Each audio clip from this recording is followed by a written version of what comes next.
Hello and welcome to the Daily Signal, this video thing that I'm apparently doing every day now.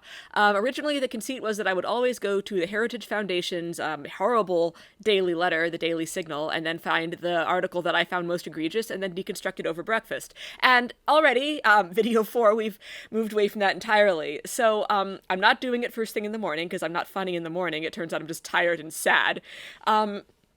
It's not going to be the Daily Signal every single time because the internet is full of wonder, and I refuse to limit us just to the Heritage Foundation when we can have fun in so many other different places. It's also not going to be every day. We're going to take weekends off. So Monday through Friday, you're going to get a video. It'll come out sometime in the evening, and I'll do that until I get tired of it and then crap out and let everyone down like I always do. So, first of all, before we get started, though, I want to get serious a little bit, which I just want to say that, look, I like to joke. I like to have a good time. We all do, but I think we can all agree that there's certain norms and values that we shouldn't break, And I think that the physical attack on a politician, physically attacking a politician you don't like, that, to me, I think we can all agree crosses the line. When people are getting really hurt, just for going in public and living their lives, that is not something that I think we as a civilized society can tolerate. And so I just want to take a minute to acknowledge the heinous crime perpetrated against America's mayor, Rudolph Giuliani, last night in a Staten Island grocery store when he was murdered, actually murdered, by a man passing by him as he signed autographs for people. Let's roll tape. And all of a sudden, I feel a shot on my back, like somebody shot me. I went forward, but luckily I didn't fall down. Lucky I'm a 78-year-old who's in pretty good shape, because if I wasn't, I'd have hit the ground and probably cracked my skull. And then I look around. Words escape me to really fully express the sorrow that I feel at seeing America brought so low in such a shameful way. Giuliani is correct. Thank God he is a healthy, hale, hearty 78-year-old man. Imagine what might have happened if instead of that man, that guy had lightly slapped on the back a raging alcoholic who is actively rotting from the inside out. Imagine the kind of damage that a backpat could have done to that kind of unhealthy, twisted troll.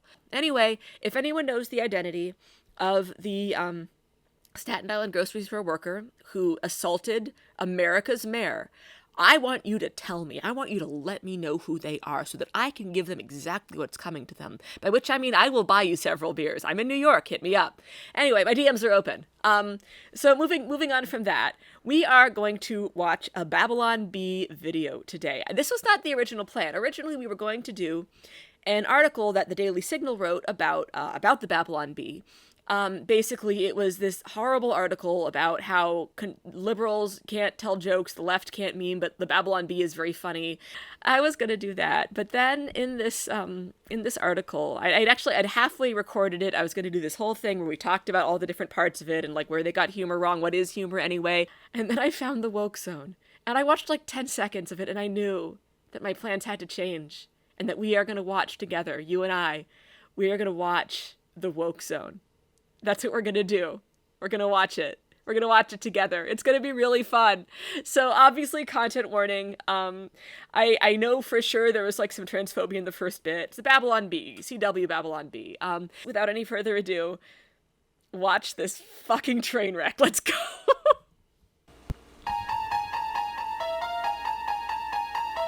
You're in a dimension where history, language, and the very nature of reality is controlled by the... Can you imagine how wonderful it would be to have the most frightening thing in your life be gender-neutral bathrooms? Even, like, look, I don't think it's something to be worried about at all, which makes it funnier, but, like, imagine, even if that was something to be concerned about, imagine that in this 2022, imagine that being your top priority. Just, let's carry on. Whims of college professors and New York Times interns. You've just crossed over into the woke zone. This is a trans activist. He may not look scary, but you better always smile around him. Think happy thoughts, and never contradict anything he says, or he will cancel you, and you will never never return. This Okay, so I know who they're making fun of here, like not specifically, but like they are making fun of a trope that does exist on Twitter, like the most like hysterical, joyless activist that you can imagine on the Twitter machine. And where they've already gone wrong in their little parody here is the idea that anyone who is like that would want anyone to smile around them. Like, my fellow fucking Twitter addicts understand that there's a whole genre of person where if you express any joy in anything at all, you will immediately be murdered with comments asking how you can dare to enjoy yourself when there are people suffering, when there are people who are in need of the money that you have, and when we haven't fixed all of the world's problems. So there's your first problem, is that this mythical trans activist they've made up wants people to be happy, because no, he doesn't. Obviously, this is going nowhere good. Let's go there together. This is the woke zone. I have new ideas to share with you. Oh, very good. If someone in a men's prison identifies as a woman, she should now go to the women's prison. But couldn't that cause problems with... Are you thinking transphobic thoughts? Oh, of course not. I'm your mother. I mean, your womb-possessing human who gave birth to you. You're right about the prisons. Oh, yes. It did not go anywhere good. Yeah, so I watched the whole thing, and don't worry, we're going to watch it in a second, but I just want to explain. See, the problem with videos like this, like what you're about to see, is that critiquing them is very difficult, because I could go through point by point, but then the obvious response is, well, it's satire. You're just a joyless bitch who missed the point. Like, obviously no one thinks that, say, want all kids to be on mandatory puberty blockers until they each decide individually what gender they are. But the thing is, of course, if you don't dispute it, then they kind of go away thinking that's what's happening, or that this is where it's all going. Basically, this is an engine of fear. And in parts 2 and 3, which are going to be tomorrow and the next day, we'll see how that engine of fear basically keeps conservatives from seeing anything that even closely resembles the truth. Like, the woke zone is real. It's just not what they think it is. So rather than push back on the claims of this video, which are baseless, or try to deconstruct the comedy, which makes me seem like a wokescold, or even try to laugh at it, which just kind of platforms it generically, I'm going to go back to my original source, the thing that led me to this incredible trilogy of videos. The Daily Signal, an article, A New Kind of Comedy by John Stossel, which begins, a woman tells the cop who stopped her in a carpool lane she's allowed to drive there because her pronouns are they and them. That's from a video by a conservative Christian satire site called the Babylon Bee. Their humor gets millions of views. Christian conservatives used to be very dour and self-serious, said Bee editor-in-chief Kyle Mann. Today, he says, it's the left who are self-serious. They're the ones that have trouble laughing at themselves. So, instead of doing any of that other shit, I'm just going to go ahead and push back on that notion, the idea that this is comedy at all, because we have a lot of discussions these days about what the hell comedy is. Like, is it speaking truth to power? Is it punching up, punching down? Is there always a victim? Is it to be offensive? What is comedy? You know what comedy is? At its base, at its fucking central part of comedy, is to be funny. Comedy is supposed to be funny. And a lot of modern comedy isn't funny. It's just people yelling about what's making them mad and an audience is cheering, which is not comedy. It can be something, but comedy it ain't. And I put it to you that whatever the hell the Babylon Bee has going on in this bizarre trilogy, it ain't comedy. So I'm going to show you the video, the whole thing. But I'm going to splice into that video clips from people who are making actual jokes about trans people. Not the one joke, right? But like actual funny jokes. Mostly trans people making jokes about gender and being trans that are, I think, really quite funny. Obviously humor is subjective, but I put it to you. You tell me which group is dour and self-serious. Roll tape. This is a trans activist. He may not look scary, but you better always smile around him. Think happy thoughts, and never contradict anything he says, or he will cancel you, and you will never return. So let's get the difficult stuff out of the way. I am transgender. I'm not a transgender. That would be weird. I would be a person who transgens. I've never done that. It means that I was born as somebody who was presumed to be a man, but I identify as an ugly woman. This is the woke zone. I have new ideas to share with you. Oh, very good. If someone in a men's prison identifies as a woman, she should now go to the women's prison. But couldn't that cause problems with... Are you thinking transphobic thoughts? Oh, of course not. I'm your mother.